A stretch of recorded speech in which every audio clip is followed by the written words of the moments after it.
In the dark and gritty underworld of Detroit, crime is commonplace. One such figure emerging out of Detroit was named Vincent Smothers, a notorious hitman whose deadly skills and chilling confessions sent shockwaves through the criminal justice system. This video delves into his life of tragedy and crime. Detroit police would be dispatched to the shooting death of a 47-year-old woman named Rose Cobb. Cobb had been gunned down whilst she sat in her husband's car outside of a CVS pharmacy. The case gained media attention from the start because Rose Cobb was the wife of a police sergeant on Detroit's East Side. This sergeant's name was David Cobb. David Cobb was in utter disbelief, breaking down at the scene. He had been inside CVS at the time and had returned to find his wife shot in the head. As David Cobb grieved for his wife, an investigation was officially launched. From the start, something seemed fishy. This wasn't a robbery since nothing had been taken. Rather, it looked as though it could have been a premeditated contract killing. Forensic evidence helped to depict how everything had unfolded. The gunman had walked up on Rose Cobb, who was sitting in the front passenger seat. He had smashed the front passenger window before shooting Rose 4 times in the head. Having just murdered Rose, the gunman fled in a black Jeep. Let's now get into the background of this stone-cold hitman. A Detroit native, Vincent Vito Smothers had grown up on Detroit's East Side. Vincent had been raised in a crime-ridden neighborhood, where violence, death and poverty were rampant. He had been the anomaly to most people, managing to stay out of trouble for the most part. His father was married to a white woman and he was a strict disciplinarian, who always tried his best to keep his 5 sons and 2 daughters in line. One of Vincent's brothers was caught smoking. His father punished him by making him smoke the whole packet and then made him eat them. Pretty crazy punishment if you ask me. Many would deem this as being harsh. However, Vincent didn't play victim when it came to his childhood. From his perspective, it was just how children were raised. At school, Vincent excelled in Spanish and biology, and was achieving all A's and B's. He was a great student who took his studies seriously. However, 2 tragedies struck the Smothers family when he was 16 years old. One of these events was a typical occurrence in the violent city of Detroit and it put Vito on a path toward destruction. The case that molded Vito into the killer that he eventually became was the death of his younger sister Kelia. She was hit in crossfire by a neighbor, who was aiming for one of Vincent's brothers. Vincent tried to save his sister but it was too late. Kelia died 12 hours later at the hospital. A little while later, his father died of cancer. Vincent was incredibly distraught by the deaths of his family members, in particular his sister. He had promised to take her to the movies and she wouldn't have been hit if he'd taken her. Vincent felt a strong sense of guilt because of this. In his mind, he was going to be the person who wouldn't survive. He even had a tattoo of the number 25 because he felt as though he wouldn't make it past 25. This just goes to show you the chaotic environment that surrounded him. Following these tragic deaths, Smothers became deeply involved in the criminal underworld and his grades plummeted. Smothers began doing a bit of dealing like the other kids in the neighborhood. It was a way to make a fast buck. Around this period, he served prison time for stealing a car.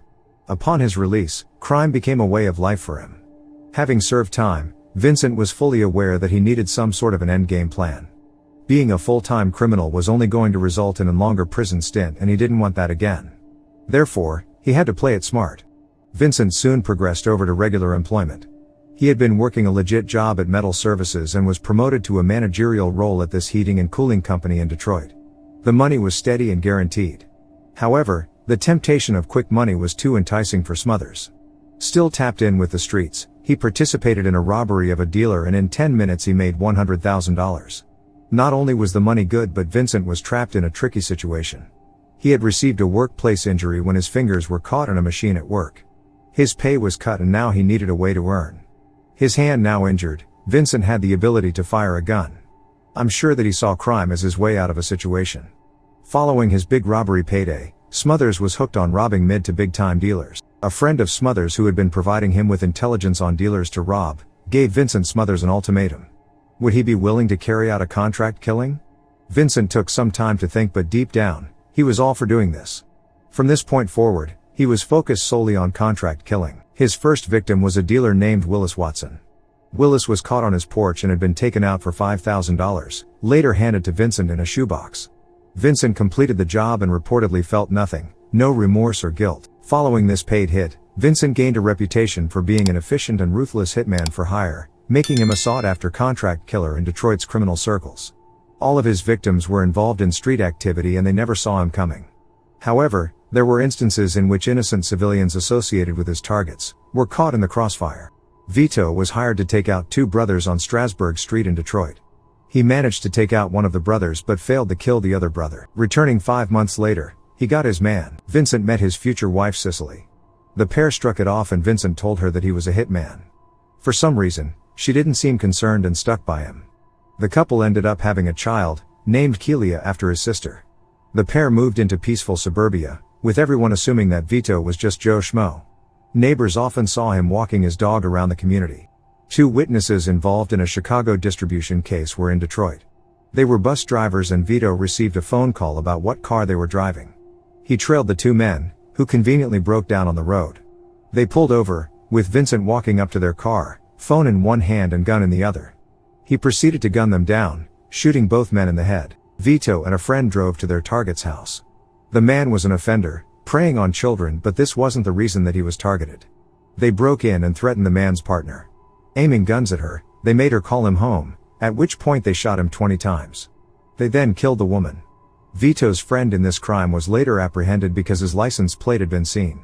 He never squealed on Vito and was given life imprisonment. Still free, Vito and a new partner made the journey to the home of a dealer. He was on a reconnaissance mission. The 2 men played ball in the neighborhood during the daytime, checking out the dealer's house whilst they threw the ball. A little while later, it was by now nightfall. Vito and his accomplice parked blocks from the man's house and armed themselves with pistols and an AK-47. They knew that everything was going to kick off because the house was always flooded with activity. The 2 men crept up to the house and Vito tried to open the front door. He held the AK-47. Suddenly, the door flung open and a man from inside the house was shocked to see a man wearing a stocking cap, brandishing an AK-47. Vito could see his target in the house, sitting on the couch. They locked eyes, with his target reaching for his .40 caliber pistol. It was at this point that all hell broke loose. Vito unloaded into the house, with bullets striking furniture and his target. The sound of gunfire was deafening. Vito's partner began firing into the house from another angle. It was carnage. In total, 4 people died. When the gunfire stopped, Vito looted money from the house. Fortunately, he spared a female witness in the house. The pair fled the house, with the target's cousin who lived across the street, getting into a gunfight with Vito and his accomplice. Nobody was hit. The quadruple murder on Runyon Street gained media attention from the start. Furthermore, it wouldn't be long before police had a suspect. Police had approached 14-year-old Devontae Sanford at the crime scene, to ask him questions. They took advantage of this child and whilst in the police station, he confessed to the crime. Later on, it turned out that he had been manipulated into confessing. He was vulnerable and police were clearly trying to close the case. Vito had been approached about doing the hit of Rose Cobb. David Cobb was having an affair and wanted the insurance payout from her dying. His son contacted Vito and Vito was told to wear fake sleeves to avoid gunshot residue. Vito was told that he'd be paid $10,000. He only received a measly $50 for the murder and had used a .40 caliber handgun stolen from his previous hit to do it. Later on in the evening, it emerged that Vito had returned to the area of the crime scene. He'd been pulled over, flashed some false documents and was released. He had been driving the suspect vehicle but must have had a hell of a talk game. The murder of Rose Cobb haunted Vito. As the year ended, Vito felt like leaving the game. He was done with contract killing. Vito was arrested as he left his home. His name had been mentioned to police and his reputation was his undoing. Moreover, a surviving victim had been shown photographs of potential offenders. She said that he was the shooter. Placed into an interrogation room, Vito openly confessed to 8 murders.